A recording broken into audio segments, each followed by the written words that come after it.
ദൈവനാമം വാഴ്ത്തപ്പെടുമാറാകട്ടെ. ദൈവത്തിന്റെ കൃപയാൽ കൊരിന്ത്യർക്കെതിരെ 2-ാം ലേഖനം എന്ന വിഷയത്തിന്റെ 10ാമത്തെ സെക്ഷനിൽ പ്രവേശിപ്പാൻ ദൈവം നമ്മെ സഹായിച്ചോർത്ത് ഞാൻ ദൈവത്തെ സ്തുതിക്കുന്നു, സ്തോത്രം ചെയ്യുന്നു. ലോകത്തിന്റെ വിവിധ ഭാഗങ്ങളിൽ ഇരുന്നുകൊണ്ട് ഈ ക്ലാസ്സുകളിൽ പങ്കെടുക്കുന്ന എല്ലാ പ്രിയപ്പെട്ടവർക്കും കർത്താവായ യേശുക്രിസ്തുവിന്റെ നാമത്തിൽ സ്നേഹവന്ദനങ്ങളെ അറിയിക്കുകയാണ്. വിശേഷാൽ നിങ്ങൾ പാഠ്യപദ്ധതിയോട് കാണിക്കുന്നതായ എല്ലാ സ്നേഹത്തിനും സഹകരണത്തിനും പ്രോത്സാഹനത്തിനും പ്രാർത്ഥനയുടെ പിൻബലത്തിനുമായിട്ട് ഞാൻ നന്ദി പറയുന്നു. ദൈവം നിങ്ങളെല്ലാവരെയും ധാരാളമായി അനുഗ്രഹിക്കുമാറാകട്ടെ. അങ്ങനെ ദിവസങ്ങളിൽ 5-ാം അധ്യായത്തിന്റെ 21-ാമത്തെ വചനം വരെയുള്ള ഭാഗം ധ്യാനിക്കാനിടയായി തീർന്നു. നാം ഇന്ന് 6-ാം അധ്യായത്തിന്റെ 1-ാമത്തെ വചനം വായിച്ച് നമ്മളെ ചിന്ത തുടരുകയാണ്. നിങ്ങൾക്ക് ദൈവത്തിന്റെ കൃപ ലഭിച്ചത് വ്യർത്ഥമായി തീരരുത് എന്ന് ഞങ്ങൾ സഹപ്രവർത്തകരായി നിങ്ങളെ പ്രബോധിപ്പിക്കുന്നു. നമ്മളെപ്പോഴും പറയുമെങ്കിൽ ഞാൻ ദൈവത്തിന്റെ കൃപയാലാകുന്നു എന്ന് പറയാറുണ്ട്, ഞാൻ രക്ഷിക്കപ്പെട്ട ദൈവത്തിന്റെ കൃപയാലാണെന്ന് പറയാറുണ്ട്, എനിക്ക് ലഭിച്ചതൊക്കെ ദൈവത്തിന്റെ കൃപയാണെന്ന് പറയാം. അങ്ങനെ നമ്മൾ പലപ്പോഴും ദൈവകൃപയെക്കുറിച്ച് നമ്മളിങ്ങനെ ആവർത്തിച്ച് പുകഴ്ത്തി പറയാറുണ്ട്. പക്ഷെ കൃപ ലഭിച്ച നമ്മളുടെ വലിയൊരു ഉത്തരവാദിത്വമാണ്. എന്നറിയാവോ? ലഭിച്ച കൃപ വ്യർത്ഥമാക്കരുത് എന്നതാണ്. കൃപയാൽ ലഭിച്ചു കൃപയാൽ എന്നൊക്കെ പറയുമ്പോൾ തന്നെ ഓർക്കേണ്ട മറ്റൊരു കാര്യമാണെന്നാണ്, ഈ ലഭിച്ച കൃപ നിങ്ങൾ എന്താക്കരുത്? വ്യർത്ഥമാക്കരുത്, പ്രയോജനരഹിതമാക്കരുത്. വലിയ ഉത്തരവാദിത്വമാണ്. പ്രസാദകാലത്ത് ഞാൻ നിനക്ക് ഉത്തരമല്ലേ, രക്ഷാ ദിവസത്തിൽ ഞാൻ എന്നെ സഹായിച്ചെന്ന് ഉണർലിച്ചു എന്നല്ലോ. അവിടെ കർത്താവിൻ്റെ ഒരു പ്രവൃത്തിയെക്കുറിച്ച് പഴയ നിയമത്തിലെ വചനം കൂട്ടിയത് പറയുകയാണ്. പ്രസാദകാലത്ത് ഞാൻ നിനക്ക് ഉത്തരമല്ലേ, രക്ഷാ ദിവസത്തിൽ ഞാൻ നിന്നെ സഹായിച്ചു. ഇപ്പോഴാകുന്നു പ്രസാദകാലം, ഇപ്പോഴാകുന്നു രക്ഷാ ദിവസം. അവിടെ മനുഷ്യനെ സംബന്ധിച്ചിടത്തോളം നാളെ എന്ന് ഒരു അവസരം ദൈവത്തെ അനുസരിക്കാനോ ദൈവത്തെ സേവിപ്പാനോ ദിവസത്തിലെടുത്ത തീരുമാനങ്ങൾ ആരംഭിക്കുവാനായിട്ട് നാളെ എന്നൊരു അവസ്ഥയെ മാറ്റിവെക്കരുത്. എല്ലാത്തിനും ഇപ്പോഴാകുന്നു എന്നുള്ളതാണ് അതിൻ്റെ ഒരു റൈറ്റ് ടൈം. കാരണം നാളെ നമുക്കത് സാധ്യമാവും പറയാൻ കഴിയുകയില്ല. നാളെ കർത്താവിനെ ഭയപ്പെട്ട് ജീവിക്കാൻ തീരുമാനിച്ചോളാം, നാളെ എൻ്റെ കൊള്ളുന്ന കാര്യങ്ങൾ ഞാൻ ചെയ്തോളാം എന്ന് പറയുവാൻ നാളെ എന്നുള്ളത് നമുക്ക് ലഭ്യമായൊരു ദിവസമല്ല. അതുകൊണ്ട് ഇപ്പോൾ നമുക്ക് ലഭ്യമാണ്. അടുത്ത നിമിഷം സംഭവിക്കും പറയാൻ കഴിയില്ല. അതുകൊണ്ട് നമ്മൾ എന്ത് ചെയ്യണം? ഇപ്പോൾ അത് ചെയ്യുക എന്നുള്ളതാണ്. ഇപ്പോഴാകുന്നു സുപ്രസാദകാലം. ഒന്നും നാളേക്ക് മാറ്റിവെക്കരുത്. നിങ്ങൾക്ക് തന്ന ദർശനങ്ങൾ, ഇതിൻ്റെ ഇടപെട്ടതായ ദൈവ ശബ്ദം കേട്ട അനുഭവങ്ങളൊക്കെ നിന്നിട്ടുണ്ട്. അതൊന്നും നാളേക്കായി മാറ്റിവെക്കുവാൻ ഒരിക്കലും ഇടവരരുത്. അടുത്ത വാക്യം നമ്മൾ ശ്രദ്ധിക്കുമ്പോൾ, ശുശ്രൂഷയ്ക്ക് ആക്ഷേപം വരാതിരിക്കേണ്ടതിന് നമ്മൾ ഒന്നിലും ഇടർച്ചയ്ക്ക് ഹേതു കൊടുക്കാതെ സകലത്തിലും ഞങ്ങൾ തന്നെ ദൈവത്തിൻ്റെ ശുശ്രൂഷകന്മാരായി കാണിക്കുന്നു. അവിടെ പൗലോസ് പറഞ്ഞൊരു വലിയ പ്രത്യേകിച്ചും ശ്രദ്ധിക്കേണ്ട ഒരു കാര്യം, ശുശ്രൂഷയ്ക്ക് ആക്ഷേപം വരാതിരിക്കേണ്ടതിന്. പ്രത്യേകിച്ചും ക്രിസ്തീയ ശുശ്രൂഷയിലാക്കുന്നതായ പ്രിയപ്പെട്ടവരുടെ സഹപ്രവൃത്തി എന്ന നിലയിൽ എനിക്ക് ഓർപ്പിക്കാനുള്ളത്, ശുശ്രൂഷയ്ക്ക് ആക്ഷേപം വരാതെ നമ്മുടെ ജീവിതത്തെ സൂക്ഷിക്കാനുള്ളത് വലിയ ഉത്തരവാദിത്തപ്പെട്ട കാര്യമാണ്. ഞങ്ങൾ ഒന്നിലും ഇടർച്ചയ്ക്ക് ഹേതു കൊടുക്കാതെ ഉണ്ടോ, ഏതൊരു കാര്യത്തിൽ ഇടപെട്ടാലും ഇടർച്ച വരുന്നുണ്ടെങ്കിൽ അതിൽ ഇടപെടാതിരിക്കാനുള്ളതായ ഒരു സ്വയനിയന്ത്രണം. ഞാൻ അങ്ങനെ സംസാരിച്ചാൽ, അങ്ങനെ പ്രവർത്തിച്ചാൽ, ഞാൻ ഈ തീരുമാനമെടുത്താൽ അത് എന്തായിത്തീരും എന്ന് ചിന്തിച്ചിട്ട് അത് ശുശ്രൂഷയ്ക്ക് ആക്ഷേപം വരുന്നുണ്ടെങ്കിൽ ഞാൻ ആ തീരുമാനത്തിൽ നിന്ന് പിന്തിരിയുകയാണ്. അങ്ങനെ സംസാരിക്കാനാണെങ്കിൽ സ്വാതന്ത്ര്യമുണ്ട്, പക്ഷേ ശുശ്രൂഷയ്ക്ക് ആക്ഷേപം വരുന്നുണ്ടെങ്കിൽ ഞാൻ ആ സംസാരത്തിൽ ഒഴിവുള്ളവരായിരിക്കുകയാണ്. അങ്ങനെ പ്രവർത്തിക്കാൻ എനിക്ക് വേണമെങ്കിൽ, പക്ഷേ ശുശ്രൂഷയ്ക്ക് ആക്ഷേപം വരുമെന്നുണ്ടെങ്കിൽ ഞാൻ ആ പ്രവൃത്തിയിൽ നിന്ന് പിൻവാങ്ങുകയാണ്. വളരെ വലിയ ഉത്തരവാദിത്തം നമുക്കുണ്ടെന്ന കാര്യം നമ്മൾ മറന്നു പോകരുത്. നമ്മളുടെ ലക്ഷ്യം എന്താണ്? കർത്താവിന്റെ ശുശ്രൂഷ തികയ്ക്കുക എന്നുള്ളതാണ്. ആ പ്രയാണത്തിൽ നമ്മൾ പുറകോട്ട് പിടിച്ച് വലിക്കാനും നമ്മുടെ ലക്ഷ്യം തിരിക്കാനൊക്കെ ആയിട്ട് പലരും പല നിലകളിൽ ഇടപെട്ടെന്ന് വന്നേക്കാം, സംസാരിച്ചു വന്നേക്കാം. ഈ പുസ്തകം നമ്മളെ കൊണ്ട് താഴെ വയ്പ്പിക്കാനുള്ളത് എല്ലാ കെണികളും പിശാച് ഒരുക്കി വയ്ക്കും. അത് നിങ്ങൾ വിചാരിക്കുന്ന പോലെ നമ്മുടെ ശത്രുക്കളെ കൊണ്ടൊന്നുമല്ല, നമുക്ക് ഏറ്റവും വളരെ വേണ്ടപ്പെട്ടവരായ ആളുകളെ കൊണ്ട് തന്നെയായിരിക്കും, ഏറ്റവും മിത്രങ്ങളായവരെ കൊണ്ടായിരിക്കും, നമുക്ക് വേണ്ടി പ്രാർത്ഥിക്കേണ്ടവരെ കൊണ്ടായിരിക്കും, നമ്മളെ പ്രോത്സാഹിപ്പിക്കേണ്ടവരെ കൊണ്ടായിരിക്കും, നമ്മുടെ ഒപ്പം നിൽക്കേണ്ടവരെ കൊണ്ടായിരിക്കും, ചിലപ്പോൾ നമ്മുടെ കുടുംബത്തിലുള്ളവരെ കൊണ്ട് തന്നെയായിരിക്കും. എന്താണത്? പിശാചൊറ്റ ലക്ഷ്യമുള്ളൂ നമ്മൾ ഈ പുസ്തകം താഴെ വെക്കണം മാത്രം. അതിന് പുറത്തുള്ളവരും എല്ലാം പറഞ്ഞത് ഒരു പക്ഷെ നമ്മൾ മൈൻഡിൽ നിന്ന് ചെന്ന് വരികയില്ല. അപ്പോൾ അകത്തുള്ളവരെ കൊണ്ടായിരിക്കും പരിപാടി തുടങ്ങിക്കുക, അല്ലേ? ഒരുമിച്ചിരുന്ന് പ്രാർത്ഥിക്കേണ്ട, ഒരുമിച്ചിരുന്ന് ആരാധിക്കേണ്ട, ഒരുമിച്ച് സാക്ഷ്യം വഹിക്കേണ്ട, ഒരുമിച്ച് പ്രോത്സാഹിപ്പിക്കേണ്ട, അങ്ങനെയൊക്കെയുള്ള നമ്മുടെ ശുശ്രൂഷ അംഗീകരിക്കേണ്ട പലരും ആയിരിക്കും ഈ പണി ചെയ്യുന്നത്. ഇവിടെ സ്വന്തം സഭയിൽ നിന്നായിരിക്കാം, ഇവിടെ സ്വന്തം കുടുംബത്തിൽ നിന്നായിരിക്കാം. ഓർക്കണം, ഇതൊക്കെ പ്രവർത്തിപ്പിക്കുന്നത് ആരാണ്? ഇതിന് പിന്നിൽ പ്രവർത്തിക്കുന്ന ശക്തിയെ നാം തിരിച്ചറിയണം. യേശുവിന് കൂടെ നടന്ന പത്രോസിനുള്ളിലേക്ക് മറ്റേ പുള്ളി ഓടി വന്നു, അല്ലേ? യേശു തൻ്റെ കഷ്ടാനുഭവത്തെക്കുറിച്ചും ഉയർത്തെഴുന്നേൽപ്പിനെക്കുറിച്ചൊക്കെ പറയുമ്പോൾ പത്രോസോട് ഇന്ന് പറയണില്ലേ, അയ്യോ കർത്താവെ അങ്ങനെ സംഭവിക്കരുത്. പ്രത്യക്ഷത്തിൽ കേട്ടാൽ കർത്താവിന് പ്രയോജനമുള്ള രീതിയിൽ, അല്ലെങ്കിൽ നമുക്കൊക്കെ ഉപകാരമുള്ള രീതിയിലൊക്കെ ആയിരിക്കും പിശാച് വന്ന് സംസാരിക്കുന്നത്. പിശാച് ഒരുത്തിനെ പറഞ്ഞു വന്നു നമ്മുടെ അടുത്തേക്ക്, ഒരുത്തി നമ്മുടെ അടുത്ത് പറഞ്ഞു വന്നത് ഇങ്ങനെയൊക്കെ ആയിരിക്കും. പക്ഷെ അതിൻ്റെ പുറകിൽ വ്യാപരിക്കുന്ന ശക്തിയെ നാം തിരിച്ചറിയാൻ കഴിയണം. ശുശ്രൂഷയ്ക്ക് ആക്ഷേപം വരുന്ന ഒന്നിലും ഇടപെടാതിരിക്കാനായിട്ട് നമ്മൾ സൂക്ഷിക്കേണ്ടിയിരിക്കുന്നു. ശുശ്രൂഷയ്ക്ക് ആക്ഷേപം വരുന്ന ഒന്നിലും ഇടപെടാതിരിക്കുക. ഞങ്ങൾ ഒന്നിലും ഇടർച്ച ചെയ്തു കൊടുക്കാതെ സകലത്തിലും ഞങ്ങളെ തന്നെ ദൈവത്തിൻ്റെ ശുശ്രൂഷകന്മാരായി കാണിക്കുന്നു. സകലത്തിലും, വാക്ക്, ചിന്ത, പ്രവൃത്തിയിലൊക്കെ ദൈവത്തിൻ്റെ ശുശ്രൂഷകാരനായി നമ്മൾ തന്നെ കാണിക്കണം എന്ന് പറയുമ്പോൾ പ്രതികരിക്കാനൊക്കെ നമുക്കും കഴിയും, അല്ലെങ്കിൽ നമുക്കും നമ്മൾ ന്യായമായി നമ്മുടെ പക്കല് ന്യായം ഉണ്ടായിരിക്കും പ്രതികരിക്കാനായിട്ട്. ദേഷ്യപ്പെടുവാൻ, പകരം ചെയ്യുവാനൊക്കെ നമ്മുടെ പക്കലും ന്യായമുണ്ട്. പക്ഷേ നമ്മളൊരു പകരം ചെയ്ത് നമ്മൾ അവനെ തോൽപ്പിക്കുന്ന ഒരു കാര്യം നമ്മൾ ചെയ്യുമ്പോൾ അവിടെ നമ്മൾ ആരായിരുന്നു എന്നുള്ള ചിന്ത വരും, ചോദ്യം വരും. ആരാണെന്നുള്ള ഒരു ഓർമ്മ നമുക്ക് ഉണ്ടാകുമ്പോഴാണ് പലപ്പോഴും നമ്മൾ തന്നെ ഒന്ന് കോപത്തൊക്കെ അടിച്ച് അമൃത് ഇങ്ങനെ സൂക്ഷിച്ച് വയ്ക്കുന്നത്, അല്ലേ? സംസാരിക്കാനും പ്രവർത്തിക്കാനും ഒക്കെ ചിലപ്പോൾ നമ്മളെ കൊണ്ടും നമുക്കും തോന്നിപ്പോകും. അവർ സംസാരിക്കുന്നതൊന്നും സംസാരിക്കാത്തത്, അവർ പ്രവർത്തിക്കുന്ന നമ്മൾ പ്രവർത്തിക്കാത്തത് നമ്മൾ അവരെ ഭയപ്പെട്ടിട്ടില്ല, മറിച്ച് എന്താണ്, ദൈവത്തിൻ്റെ ശുശ്രൂഷക്കാരെന്ന നിലയിൽ നാം ഒരിടർച്ച വരരുതെന്ന് ചിന്തിച്ച് നമ്മൾ ക്ഷമിക്കുകയാണ്. പക്ഷെ ഈ ക്ഷമയായിരിക്കും മനുഷ്യൻ മുതലെടുക്കുന്നത്. നമ്മളിങ്ങനെ ക്ഷമിക്കുമ്പോൾ അവരെ ചിന്ത നമ്മളവരെ പേടിച്ചു എന്നുള്ളതായിരിക്കാം, അല്ലെങ്കിൽ നമുക്ക് പ്രതികരിക്കാനുള്ള കഴിവില്ലാത്തവരാണെന്ന് ഞാൻ ചിന്തിച്ചേക്കാം. പക്ഷെ നമ്മൾ പലപ്പോഴും, എനിക്കറിയാം ഒരുപാട് ശുശ്രൂഷന്മാരുടെ അനുഭവങ്ങൾ എനിക്കറിയാം. അവര് ഒറ്റയ്ക്കിരുന്ന് കരയുകയാണ്, ആരോടും സങ്കടം പറയാൻ കഴിയുകയില്ല. പ്രതികരിച്ചു പോയാൽ ആ ശുശ്രൂഷകത്തിന് ഇടർച്ചയാവുമെന്ന് വിചാരിച്ചിട്ട് അനാവശ്യമായ നിന്ദകളും അനാവശ്യമായ അപവാദങ്ങളും അനാവശ്യമായ കുറ്റപ്പെടുത്തലുകളും അനാവശ്യമായ പരിഹാസങ്ങളൊക്കെ ഏറ്റെടുത്തുകൊണ്ട് പോകുന്ന ഒരുപാട് ദിവസമാർ എനിക്കറിയാം. അവർ പലപ്പോഴും പറഞ്ഞതാണ്, ഞാൻ എന്തെങ്കിലും ഒന്നും പറഞ്ഞു പോയാൽ, ഇവർ പറഞ്ഞനുസരിച്ച് എന്തെങ്കിലും പ്രവർത്തിച്ചു പോയാൽ അത് എന്നെ മാത്രമല്ല ദൈവറിൽ നിൽക്കുന്ന ഒരുപാട് ദേവദാസന്മാരെ, ദൈവമക്കളെയൊക്കെ അത് ബാധിക്കുമെന്നുള്ളതുകൊണ്ട് ഞാനതെല്ലാം മനഃപൂർവ്വമായി ക്ഷമിക്കുകയാണ്, സഹിക്കുകയാണ്. അവരങ്ങനെ പറയുമ്പോൾ, അവരങ്ങനെ പ്രവർത്തിക്കുമ്പോൾ എനിക്കതിനെ മറുപടി ചെയ്യാനും പറയാനും അറിയാൻ പാടത്തുണ്ടല്ല. പക്ഷേ ഞാനങ്ങനെ എന്തെങ്കിലും ചെയ്തു പോയാൽ എന്നെ മാത്രമല്ല, എന്നെ പോലെ കർത്താവിനെ വില ചെയ്യുന്ന ഒരുപാട് ദേവദാസന്മാർ, ദൈവമക്കളെയൊക്കെ അത് ബാധിക്കുമെന്നുള്ളത് കൊണ്ട് ഞാൻ മൗനം പാലിക്കുകയാണ്.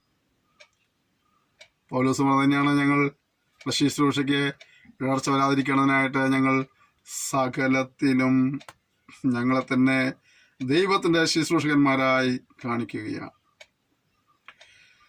അതുകൊണ്ട് 5-ാം വാക്യം, ബഹു സഹിഷ്ണുത,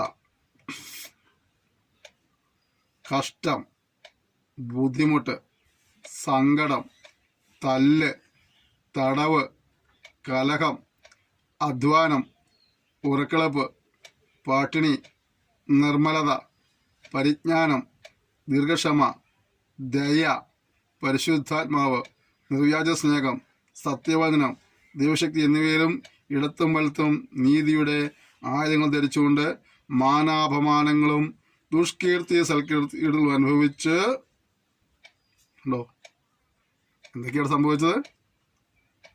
ഈ കർത്താവിൻ്റെ പേരാന്ന് പറഞ്ഞാൽ നിങ്ങൾ സിമ്പിൾ വിചാരിക്കരുത്. നമ്മൾ കാണുന്ന പോലെ കറുത്ത പാനുമൾട്ട് പോകുന്നു, മിന്നി തൽകി പോകുന്നോ എല്ലാം ഭാഗ്യന്മാരാണെന്നോ സുഖിയന്മാരാണെന്നോ ചിന്തിക്കരുത്. അവരനുഭവിക്കുന്ന വ്യതകളുണ്ട്, ആരോടും ഷെയർ ചെയ്യാൻ കരുതുന്നത്. നമുക്കൊരു കഷ്ടവും സങ്കടം ഉണ്ടായി നമ്മൾ പോലും നമ്മുടെ ഭാഷ വിളിക്കില്ലേ, നമ്മൾ അവർക്ക് വേണ്ടി അവർ നമുക്ക് വേണ്ടി പ്രാർത്ഥിക്കുകയും ചെയ്യും, നമുക്ക് ആശ്വാസം കിട്ടുകയും ചെയ്യും. പക്ഷെ നിങ്ങളുടെ പാസ്റ്ററുടെ സങ്കടം നിങ്ങൾ വിളിച്ച് പറയാറുണ്ടോ? അവർക്ക് ആരും പ്രശ്നങ്ങളും ഇല്ലേ? അവർക്ക് കഷ്ടതയില്ലേ? അവർക്ക് വേദനയില്ലേ? അവർ നിന്ദിക്കപ്പെടുന്നില്ലേ? അവർ പരിഹസിക്കപ്പെടുന്നില്ലേ?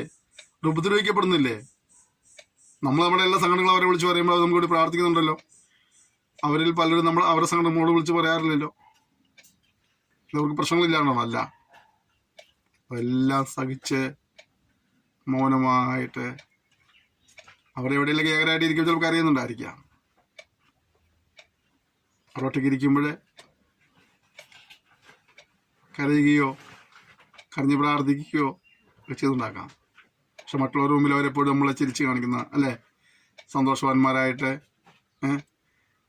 നമ്മളെ എപ്പോഴും പ്രബോധിപ്പിക്കുന്നവരായിട്ട് നമ്മളെ ധൈര്യപ്പെടുത്തുന്നവരായിട്ടൊക്കെ അവർ നമ്മൾ കാണാറുണ്ട്.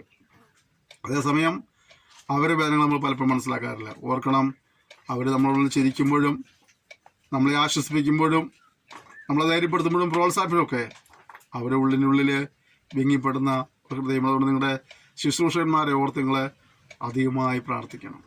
എൻ്റെ പ്രിയപ്പെട്ടവരെ, അവർ സുലോലുതയുടെ മടുത്തിട്ടുള്ളതല്ല. ചിലപ്പോൾ ചിലരൊക്കെ നിങ്ങളുടെ കാഴ്ചയിൽ ചിലരൊക്കെ അങ്ങനെ ജീവിക്കുന്നവരുണ്ടാകാം. എന്നാൽ ബഹുഭൂരിപക്ഷം ശുശ്രൂഷന്മാരും സുലോലുതയുടെ ഒന്നും മടുത്തിട്ടുള്ളതൊന്നുമല്ല. വളരെ ബുദ്ധിമുട്ടി കഷ്ടം സഹിച്ച് വേദന അനുഭവിച്ച് ഉപദ്രവം സഹിച്ച് കർത്തനെ ചെയ്യുന്ന ഒരുപാട് ദിവസന്മാരുണ്ട്. കഴിഞ്ഞ 30-35 വർഷം ഞാൻ കർത്തനെ വിലയുള്ള ബന്ധത്തിലായതിൻ്റെ പേരിൽ എനിക്കറിയാൻ കഴിയും ഒരു ദേവദാസിൻ്റെ ബുദ്ധിമുട്ട് എന്താണ്, വേദന എന്താണ്, അതിൻ്റെ അവസ്ഥകൾ എന്താണ്, ആവശ്യങ്ങൾ എന്താണെന്ന് എനിക്കറിയാൻ കഴിയും. അനുഭവത്തിലുള്ള ചിത്രം ഞാൻ പറയുകയാണ്. ദേവദാസന്മാരെ ഓർത്ത് നിങ്ങൾ കൂടുതൽ പ്രാർത്ഥിക്കുന്നതായിരിക്കണം. നമ്മൾ കാണുമ്പോൾ ഒരു പക്ഷേ അവർ ചിരിച്ചു നമ്മൾ സംസാരിക്കുന്നതായിരിക്കാം, നമ്മൾ എന്തൊരു സങ്കടം എന്ന് പറഞ്ഞാൽ നമ്മളെ കൂടി പ്രാർത്ഥിക്കുന്നുണ്ടായിരിക്കാം, നമ്മൾ ധൈര്യപ്പെടുത്തുന്നതായിരിക്കും. പക്ഷേ അവരുടെ വ്യക്തിപരമായ ജീവിതം ശുശ്രൂഷയുള്ള ബന്ധത്തിൽ അവരനുഭവിക്കുന്ന വ്യതകൾ, അതുപോലെ ഏതെങ്കിലും സ്ഥാനങ്ങളും പദവികളൊക്കെ അവർക്കുണ്ടെങ്കിൽ ആ ഉത്തരവാദിത്തമുള്ള ബന്ധത്തിൽ അവരനുഭവിക്കുന്ന വ്യതകൾ, അല്ലെങ്കിൽ പ്രത്യേക ശുശ്രൂഷ അവർക്കുണ്ടെങ്കിൽ ആ ശുശ്രൂഷ ബന്ധത്തിൽ അവരനുഭവിക്കുന്നതായ തിരക്കുകൾ. പ്രിയപ്പെട്ടവരെ, അവരെ ഓർത്ത് ഒരു വാക്ക് പ്രാർത്ഥിക്കുവാനായിട്ട് നിങ്ങൾ മനസ്സ് കാണിക്കണം. കുറഞ്ഞ വർഷം 1 മിനിറ്റെങ്കിലും താവേ ഞങ്ങളുടെ ശുശ്രൂഷകനെ നീ സഹായിക്കണമേ, ആവശ്യം ബലം നൽകണമെന്നൊക്കെ പറഞ്ഞ് പ്രാർത്ഥിക്കണം. രോഗികളെ ഒരുപാട് പ്രിയപ്പെട്ടവരുണ്ട്. അവരെ ചികിത്സിക്കാൻ അവരെ പണമില്ലാത്തതുകൊണ്ട് ചികിത്സിക്കാൻ പോകുന്ന ആളുകളുണ്ട്.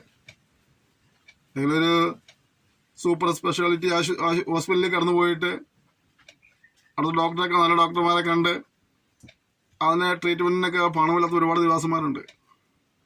അവർ ചിന്തിക്കുക, ഞാനിങ്ങനെ ഹോസ്പിറ്റലിലേക്ക് പോയാൽ പണം ചിലവാകും, കഞ്ഞിക്ക് കുടിക്കാൻ പോലും മാർഗ്ഗമില്ല, അതുകൊണ്ട് ഞാൻ ഇങ്ങനെ ഹോസ്പിറ്റലിൽ പോകുന്നത്, അതുകൊണ്ട് 10 രൂപ കിട്ടിയാൽ അരി മേടിക്കാൻ ചിന്തിക്കുന്ന ദിവസന്മാരുണ്ട്. ഇല്ലാത്തവരൊന്നുമല്ല.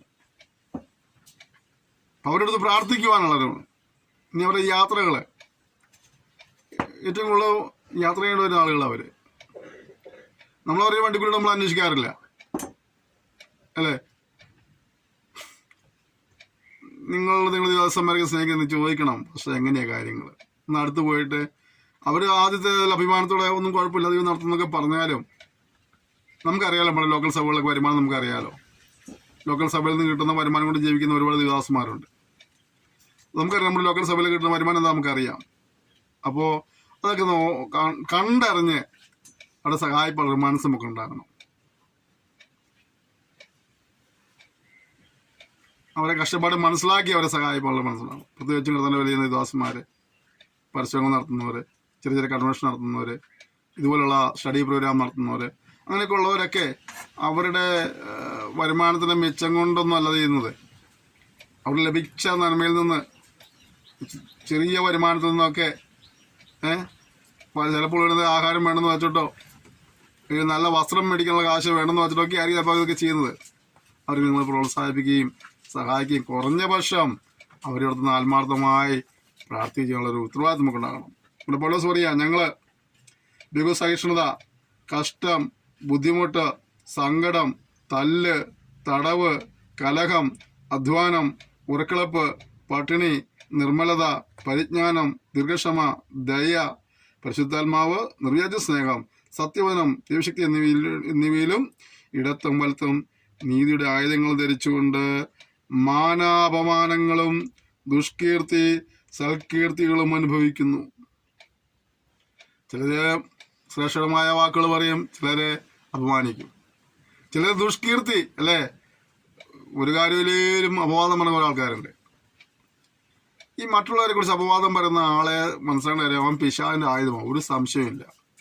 പിശാച് ബോഷ്കിന്റെ ആപ്പന മാത്രമല്ല, ദൈവത്തിനെതിരെ അപവാദം പറയുന്നത് പിശാചാന്ന് വചനം തന്നെ പറയുന്നുണ്ട്. അപ്പോൾ ചിലർക്ക് ഇങ്ങനെ അപവാദം പറഞ്ഞുകൊണ്ടേയിരിക്കും, ദുഷ്കീർത്തികൾ കൊണ്ട് നൽകിക്കൊണ്ടേയിരിക്കും. ചിലര് മാനിക്കുമ്പോൾ ചിലർ അപമാനിച്ചുകൊണ്ടേയിരിക്കും. ഇവിടെ പറഞ്ഞത് ദുഷ്കീർത്തികളും ഉണ്ടാവും, സൽകീർത്തി ഉണ്ടാവും. ചിലർ പുകഴ്ത്തി പറയുമ്പോൾ ഇന്ന പാസ്റ്റർ അദ്ദേഹം കുഴപ്പമില്ല, ചിലർ പറയും യോ അയാളോ, അയാൾ അങ്ങനെയല്ല ഇങ്ങനെയാ അല്ലേ. ഇതെല്ലാം സഹിക്കുവാനായിട്ട് പൗലോസ് എൻ്റെ ജീവിതത്തിലെ അതൊക്കെ സന്തോഷം സ്വീകരിച്ചു നോക്കാം. ഇവിടെവരെ ദാസന്മാരോട് ഞാനൊരു വാക്ക് പറയട്ടെ, നിങ്ങൾ ഇതിൽ കൂടുതലൊന്നും പ്രതീക്ഷിക്കരുത്. ഓശാന പാടുന്നവർ തന്നെയാണ് പിറ്റേ ആവശ്യം വരുമ്പോഴേ ക്രൂശിക്കാതെ വിളിച്ചു പറയുന്നത്. ഇന്നലകളിൽ ഓശാന പാടിയവരെ നാളുകളിൽ ക്രൂശിക്കാൻ വിളിച്ചു പറയും. അപ്പോൾ അത് കേട്ട് നിങ്ങൾ സങ്കടപ്പെടാനും ഈ ശുശ്രൂഷ വിട്ടിട്ട് ഓടാനും നിൽക്കരുത്. ഇതൊക്കെ ഇതിൻ്റെ ഒരു ഭാഗമാണ്, മനസ്സിലാക്കണം. ഇതൊക്കെ ഇതിൻ്റെ ഒരു ഭാഗമാണ്. അതൊക്കെ മനുഷ്യൻ ചെയ്തുകൊണ്ടേയിരിക്കും. കർത്താവ് നമ്മെ സഹായിക്കും. അവിടെ വായിച്ചത് ഞങ്ങളിതൊക്കെ അനുഭവിക്കുന്നതോടൊപ്പം തന്നെ ചതിയന്മാരെന്നിട്ടും സത്യവാന്മാർ, ആരും അറിയാത്തവരെന്നിട്ടും എല്ലാവരും നല്ലവണ്ണം അറിയുന്നവർ, മരിക്കുന്നവരെന്നിട്ടും ഇതാ ഞങ്ങൾ ജീവിക്കുന്നു, ശിക്ഷിക്കപ്പെടുന്നവരെങ്കിലും കൊല്ലപ്പെടാത്തവർ, ദുഃഖിതരെങ്കിലും എപ്പോഴും സന്തോഷിക്കുന്നവർ, ദരിദ്രരെങ്കിലും പലരെയും സമ്പന്നർ ആക്കുന്നവർ, ഒന്നുമില്ലാത്തവരെങ്കിലും എല്ലാം കൈവശമുള്ളവരായി തന്നെ. ജീവിതത്തിൻ്റെ കഠിനമേറിയ അവസ്ഥകൾ കടന്നുപോയിക്കൊണ്ടിരിക്കുമ്പോഴും അങ്ങനെ ചിരിച്ചു തള്ളി സന്തോഷത്തോടെ നമ്മുടെ മുന്നിൽ കാണുന്ന ആ ദേവദാസന്മാരെ ഓർത്ത് എന്ത് ചെയ്ത് ശ്രദ്ധിക്കുകയാണ്. അവരുടെ ജീവിതത്തെ ഒന്ന് പഠിക്കണം, അവരുടെ ജീവിതത്തെ ഒന്ന് അടുത്തറിയണം. നിങ്ങൾ അവരോട് അല്പസമയം നിന്ന് സംസാരിക്കണം. അവരോടൊക്കെ പോയിട്ട് എങ്ങനെയാ പാസ്റ്ററെ എന്ന് ചോദിക്കണം. പെട്ടെന്നൊരു ഉള്ളു തുറക്കില്ല. നിങ്ങളെ വിശ്വസിക്കാവുന്ന ഒരു ബന്ധമുണ്ടെങ്കിലേ അവരതൊക്കെ ഉള്ളു തുറക്കുകയുള്ളൂ. അല്ലാണ്ട് ദേവദാസന്മാർ ഒരു പരിധി വരെ അവരോട് പോയിട്ട് ഉള്ളു തുറന്ന് ചാടിക്കയറി ഒന്നും പറയുകയൊന്നുമില്ല. ചിലതിങ്ങനെ അതൊക്കെ പറഞ്ഞത് മാത്രം പറഞ്ഞ ആളുകളുണ്ട്.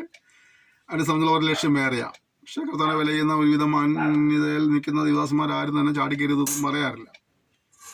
നമ്മളവരെ സ്നേഹിച്ച് വിശ്വാസത്താൽ അവരെ കയ്യിലെടുക്കാൻ കഴിഞ്ഞ് ചിലപ്പോൾ നമ്മുടെ സങ്കടങ്ങളെല്ലാം പറയും.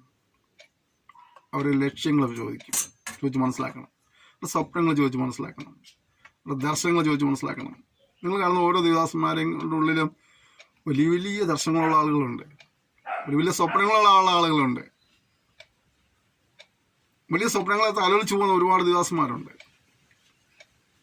അത് നമ്മളിങ്ങനെ ഒന്നും പറയുന്നില്ലെന്ന് മാത്രമേ ഉള്ളൂ.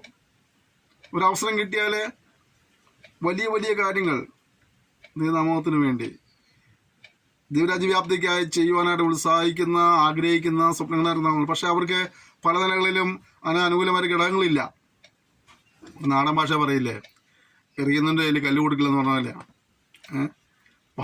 പണമുള്ളവന് ദർശനവുമില്ല, പദ്ധതിയില്ല, ഒന്നുമില്ല. പണമില്ലാത്ത കുറേ സാധുക്കൾക്ക് കുറേ ദർശനങ്ങളെല്ലാം ഉണ്ട്. പക്ഷേ രണ്ടും ഫലത്തിലൊന്നു തന്നെയാണ്.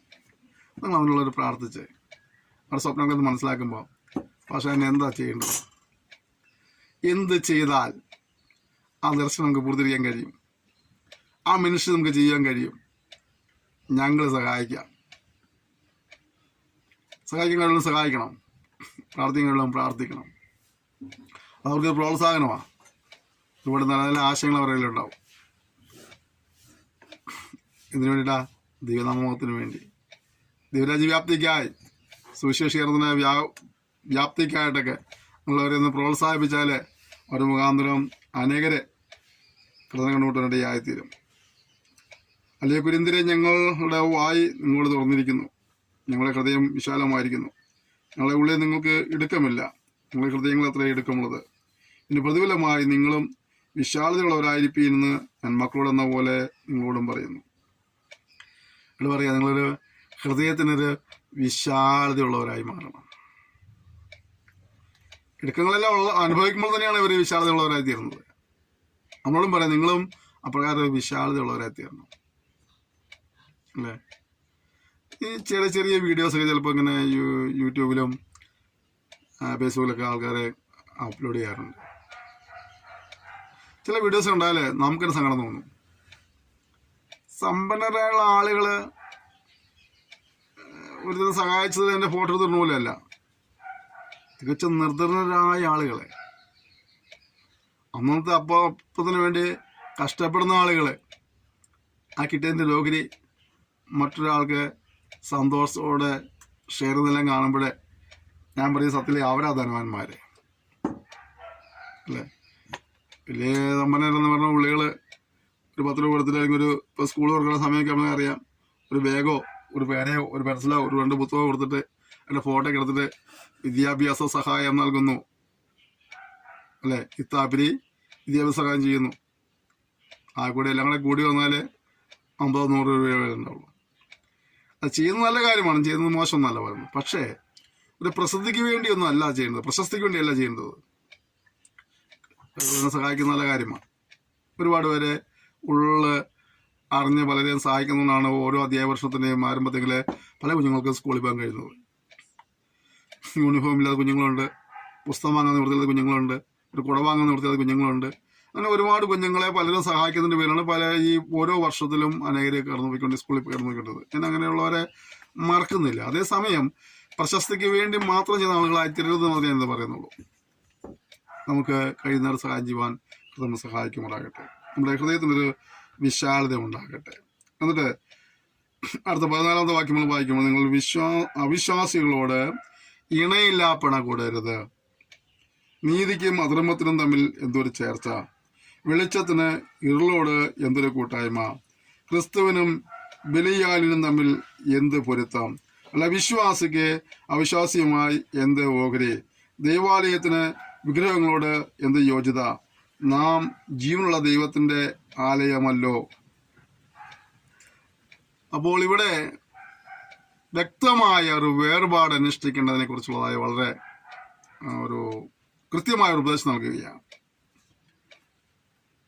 നീതിയും അധർമ്മവും വിശ്വാസിയും അവിശ്വാസിയും ഒരിക്കലും യോജിച്ചു പോവുകയില്ല, വെളിച്ചവും ഇരുളും ഒരിക്കലും യോജിച്ചു പോവുകയില്ല, ക്രിസ്തുവും ബലിയാലും ഒരിക്കലും ഒരുമിച്ച് യോജിച്ചു പോവുകയില്ല. അപ്പോൾ അവിടെ നമ്മൾ മനസ്സിലാക്കേണ്ട കാര്യം, ചേരേണ്ടതായിട്ട് ചേരാൻ പാടുള്ളൂ എന്നുള്ളതാണ്. ചേരരുതാത്ത ഒന്നിലേക്കും ചേരുവാനായിട്ട് നമ്മൾ സാധിക്കരുതെന്നുള്ളതാണ്.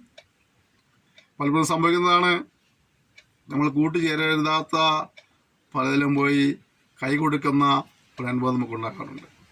ഇവിടേക്കാണ് നമുക്കൊരു മാറ്റം അനിവാര്യം വരുന്നത്.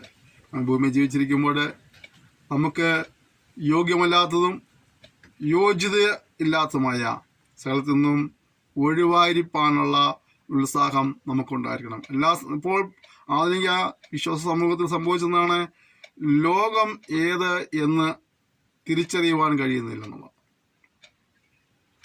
ഈ ലോകത്തിന് അനുരൂപമാകരുതെന്ന് പറയുമ്പോൾ പോലും ആത്മീയരെയും അനാത്മികരെയും തിരിച്ചറിയുവാൻ കഴിയുന്നില്ല. ലോകത്തിന് അനുരൂപമായി ജീവിക്കുന്നവരെയും ദൈവത്തിന് പ്രസാദമായി ജീവിക്കുന്നവരെയും കണ്ടാൽ തിരിച്ചറിയുന്നില്ല. കാരണം ഇതെല്ലാം കൂടെ മിങ്കിളായി ഇടകലർന്നു വരും, സമ്മിശ്ര ജാതിയായി മാറിക്കൊണ്ടിരിക്കുകയാണ്. ഇതിനിടയിലും സമർപ്പണത്തോടെ, പ്രാർത്ഥനയോടെ, വിശുദ്ധിയോടെ, വേർപാടോടെ ജീവിക്കുന്ന ഒരു കൂട്ടം ആളുകളുണ്ട് ദൈവസഭയ്ക്കകത്ത്. ഒരു കൂട്ടം ശുശ്രൂഷന്മാരുണ്ട്, വിശ്വാസികളുണ്ട്.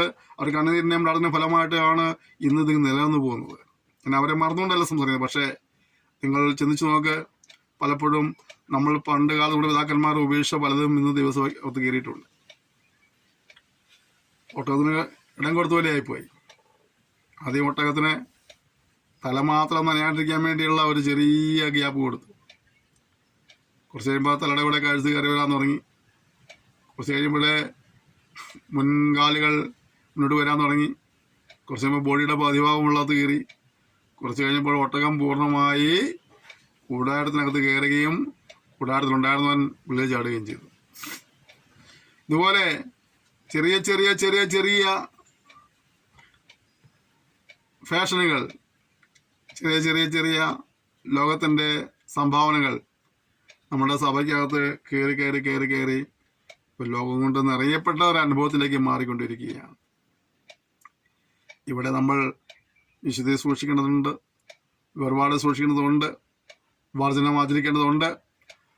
അതൊക്കെ നഷ്ടപ്പെട്ടു പോകുന്നെന്ന് തോന്നിപ്പോകാറുണ്ട്. നമ്മുടെ കൺവെൻഷനുകൾ പോലും ചിലപ്പോൾ മറ്റുള്ളൊരു പെരുന്നാൾ നടത്തുന്ന പോലെ ആഡംബരമായിട്ട് പാട്ടും കൊട്ടും ബഹളമൊക്കെ നടത്തി പ്രശസ്തരായ പാട്ടുകാരെ കൊണ്ടൊന്ന് പാടിച്ച്, പ്രശസ്തരായ പ്രസംഗരെ കൊണ്ടൊന്ന് പാടിച്ച് ഒരു പെരുന്നാൾ പോലെ വലിയ സദ്യയൊക്കെ നടത്തി സന്തോഷം അടിച്ച് കഴിച്ച് പിരിച്ചു പോകുന്ന ഒരു അനുഭവം മാറി. നമ്മുടെ കൺവെൻഷൻ ശൈലികളിൽ നിർമ്മല സുവിശേഷം പ്രസംഗിക്കപ്പെടുന്നില്ല പലപ്പോഴും. നമ്മുടെ കൺവെൻഷൻ പന്തലുകളിൽ അനിതാവും ഏറ്റുപറച്ചിലും കരച്ചിലും മാനസാന്തരവും നടക്കുന്നില്ല. ഒരു കോമഡി ഷോ കണ്ട് ചിരിച്ച് അട്ടഹസിച്ച് അവർ വീട്ടിൽ പോയിട്ട് അത് തന്നെ തന്നെയും പിന്നെയും പറഞ്ഞിരിക്കുന്ന അനുഭവത്തിലേക്കൊക്കെ മാറിക്കൊണ്ടിരിക്കുകയാണ്.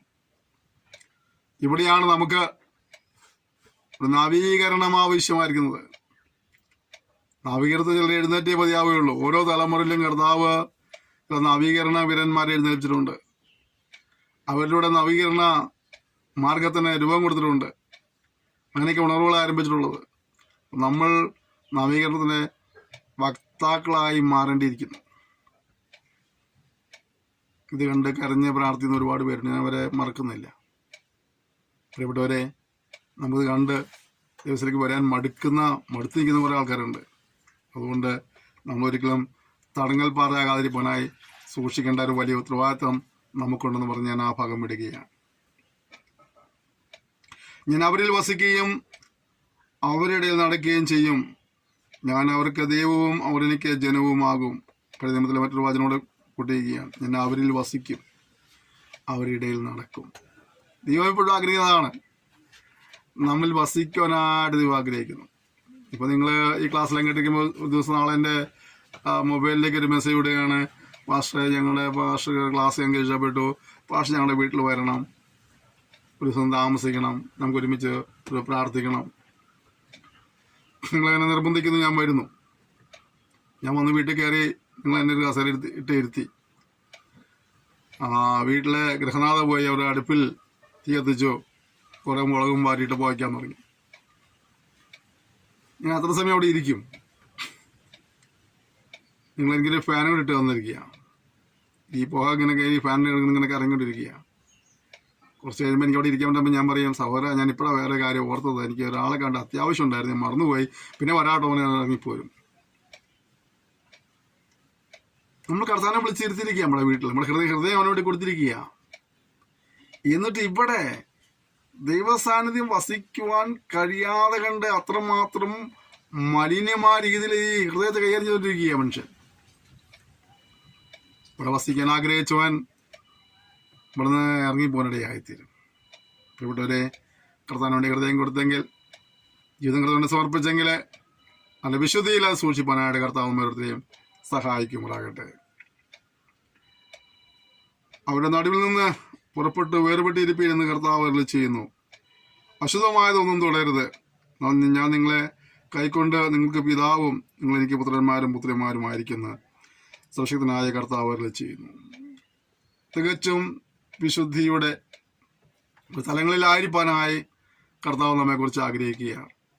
വിശുദ്ധി നമ്മെ സൂക്ഷിപ്പാൻ നമ്മൾ ആവശ്യപ്പെടുകയാണ്. വേർപാട് നമ്മെ സൂക്ഷിപ്പാൻ നമ്മൾ ആവശ്യപ്പെടുകയാണ്. പലപ്പോഴും ലോകത്തിലേക്ക് ഇറങ്ങിപ്പോയിക്കൊണ്ട് ലോകത്തിന് അനുരൂപമായി മാറിക്കൊണ്ട് ദൈവത്തിന് വിരുദ്ധമായി ജീവിക്കുന്ന ഒരുപാട് പ്രിയപ്പെട്ടവരുണ്ട്. നാല് ദിവസങ്ങളിൽ ദൈവത്തിന് ഹിതപ്രകാരം ജീവിപ്പാൻ, ദൈവപ്രസാദം ലഭിക്കുവാൻ ജീവിപ്പാൻ, ലോകാനുരൂപമാകാതെ ദൈവത്തെ പ്രസാദം ജീവിപ്പാൻ കർത്താവ് നമ്മെ സഹായിക്കുമാറാകട്ടെ. ദൈവം നമ്മിൽ വസിക്കുവാൻ തടസ്സമായിട്ടുള്ള ദൈവത്തിന്റെ കൂട്ടായ്മയിൽ നമ്മെ അകറ്റിക്കളഞ്ഞായ എല്ലാ പാപസ്വഭാവങ്ങളോടും എല്ലാ ദുഷ്പ്രവർത്തികളോടും ഒക്കെ ഗുഡ് ബൈ പറഞ്ഞുകൊണ്ട് ദൈവത്തെ പുറമെ അനുസരിച്ചുകൊണ്ട് വിശുദ്ധിയിൽ വേർപാടിൽ നമ്മെ ജീവിക്കാനായിട്ട് കർത്താവ് സഹായിക്കുമാറാകട്ടെ. പരിശുദ്ധനായ ദൈവത്തിന്റെ കൂട്ടായ്മയിൽ തുടർന്നു പോകാൻ തടസ്സമായുള്ള എല്ലാ അശുദ്ധിയെ നീക്കുവാനുള്ള തീരുമാനം കർത്താവ് സഹായിക്കുമാറാകട്ടെ. ദൈവസഭകളിൽ നിന്ന് അശുദ്ധിയുടെ വ്യാപാരങ്ങൾ മാറിപ്പോകട്ടെ. വ്യക്തിഹൃദയങ്ങളിൽ നിന്ന് അശുദ്ധിയുടെ വ്യാപാരങ്ങൾ മാറിപ്പോകട്ടെ. കുടുംബങ്ങളിൽ നിന്ന് അശുദ്ധിയുടെ വ്യാപാരങ്ങൾ മാറിപ്പോകട്ടെ. ഈ നിലകളിൽ ഒരു നവീകരണം നമ്മിലുണ്ടാകുവാനായിട്ട് നമുക്ക് ദൈവത്തിൽ ഒരുമിച്ച് പ്രാർത്ഥിക്കാം. നമ്മുടെ സമൂഹം ഇന്നായിരിക്കുന്നതായ അവസ്ഥയ്ക്ക് വ്യതിയാനം വന്നുകൊണ്ട് നിശ്ചയമായും ഒരു പുതു ഉണർവോടുകൂടി പുതിയ തീരുമാനത്തോടെ പുതിയ സമർപ്പണത്തോടെ കർത്താവ് നമ്മെക്കുറിച്ച് ആഗ്രഹിക്കുന്ന അളവിലേക്ക് വളർന്നു വരുവാനാണ് ഏൽപ്പിച്ചു കൊടുത്ത് നമുക്ക് ദൈവത്തോട് ഒരുമിച്ച് പ്രാർത്ഥിക്കാം. ഒരു പക്ഷേ ബഹുഭൂരിപക്ഷം പേരും ദൈവത്തിന് ഹിതമില്ലാത്ത നിലകളിൽ ഓടുന്നവരായിരിക്കാം. പക്ഷെ ഒരു ന്യൂനപക്ഷമെങ്കിലും ഈ നാളുകളിൽ കർത്താവിന് വേണ്ടി ഒരു ശേഷിപ്പായി മാറേണ്ടതായിട്ടുണ്ട്. അതിൽ ഒരാളായി നീ മാറണം. മറ്റുള്ളവരെന്ത് ചെയ്യുന്നു നീ കാര്യമാക്കണ്ട, മറ്റുള്ളവരെന്ത് പറഞ്ഞ് കാര്യമാക്കണ്ട. നിന്റെ ഉത്തരവാദിത്വം നിന്നെ ദൈവത്തിന് ഹിതമാവണ്ണം ദൈവത്തിന് സമർപ്പിച്ച് ജീവിക്കുക എന്നുള്ളതാണ്. മറ്റുള്ളവരെങ്ങനെയും ബഹുഭൂരിപക്ഷം എങ്ങനെയും പോകട്ടെ, ബഹുഭൂരിപക്ഷം എന്തും പറയട്ടെ, അവരെങ്ങനെയും പ്രവർത്തിക്കട്ടെ, അതൊന്നും നമ്മൾ കാര്യമാക്കണ്ട. ഒരു ശേഷിപ്പ് ദൈവത്തിനുണ്ട്, എല്ലാ തലമുറയിലും ഉണ്ടായിട്ടുണ്ട്. ആ ശേഷിത ഗണത്തിൽ നീയുമായി തിരുവനായി സമർപ്പിച്ച് ദൈവത്തോട് ഒരുമിച്ച് പ്രാർത്ഥിക്കുക. സ്വർഗീയ പിതാവേ തന്ന സെക്ഷനായി സ്തോത്രം ചെയ്യുന്നു. നിങ്ങളോട് വിധത്തിൽ സംസാരിപ്പാനിടയായി തീർന്നല്ലോ. തുടർന്നും പരിശുദ്ധങ്ങൾ സംസാരിക്കുമ്പോഴാകണമെന്ന് പ്രാർത്ഥിക്കുന്നു. ഞങ്ങൾ ഹിതപ്രകാരമായി തീരുവാനായിട്ട് താവയിൽ ഒഴിവാക്കുന്നതിൽ ഒഴിവാക്കിക്കൊണ്ട് ഏറ്റെടുത്തുകൊണ്ട് സന്നിധാനത്തിൽ ലോകത്തിന് അനുഭവമാകാതെ ദൈവത്തിന് പ്രസാദമുള്ളവരായി ജീവിപ്പാൻ ഞങ്ങളെ സഹായിക്കുമ്പോഴാണെന്ന് പ്രാർത്ഥിക്കുന്നു. നീ ഞങ്ങളിൽ വസിക്കുന്നവരായി തീരുവാനായിട്ട് താവേ പരിശുദ്ധനായ ദൈവം വസിപ്പാൻ തടസ്സമുള്ള അശുദ്ധിയെ മാറ്റിക്കളഞ്ഞ് വിശുദ്ധയോടെ ജീവിപ്പാൻ കൃപ നൽകപ്പെടുമ്പോഴാകണമെന്ന് പ്രാർത്ഥിക്കുന്നു. ഈ പഠിതാക്കളെ നീ അനുഗ്രഹിക്കണമേ, ഈ അധ്യാപകരെ നീ അനുഗ്രഹിക്കണമേ. ഈ ശുശ്രൂഷ കർത്താവ് പിന്നെ അനുഗ്രഹിക്കുമ്പോഴാണ് അനേകർക്ക് പ്രയോജനപ്പെടുവാൻ കർത്താവ് പിന്നെയും ഈ ശുശ്രൂഷ കർത്താവ് ഉപയോഗിക്കുമ്പോഴാകണമേ എന്ന് പ്രാർത്ഥിക്കുന്നു. ഈ ശുശ്രൂഷ കൊടുത്ത് പ്രാർത്ഥിക്കുന്നവരുണ്ട്, സന്ദേശങ്ങൾ പങ്കുവയ്ക്കുന്നവരുണ്ട്, അവരെല്ലാം കർത്താവ് അനുഗ്രഹിക്കുമ്പോഴാണെന്ന് പ്രാർത്ഥിക്കുന്നു. കർത്താവ് ആളുകൾ ഈ കഴിയുന്തോറും ഒരു ആത്മീയ നവീകരണവും ഒരു ആത്മീയ ഉണർവും ഞങ്ങളിൽ നിന്ന് ആരംഭിപ്പാനെ കർത്താവ് സഹായിക്കുമ്പോഴാണെന്ന് പ്രാർത്ഥിക്കുന്നു. കൃപയ്ക്കായ സ്തോത്രം യേശുവിന്റെ നാമത്തിൽ തന്നെ ആമേൻ. ക്ഷമയോടെ സന്ദേശം ശ്രമിച്ച നന്ദി പറയുന്നു. നിങ്ങളെല്ലാവരെയും ധാരാളം അനുഗ്രഹിക്കുമ്പോഴാകട്ടെ. കർത്താവിന്റെ ഒരു താമസാൽ നമുക്ക് അടുത്ത സെക്ഷനിൽ വീണ്ടും കാണാം. അതുവരെയും കർത്താവിന്റെ വിസ്താരം ചെറുകടിയിൽ സൂക്ഷിക്കേണ്ട നമുക്ക് പരസ്പരം ഓർത്ത് പ്രാർത്ഥിക്കാം. എല്ലാ സഹകരണത്തിനും എല്ലാ പ്രോത്സാഹനത്തിനും നന്ദി പറയുന്നു. Thank you. May God bless you.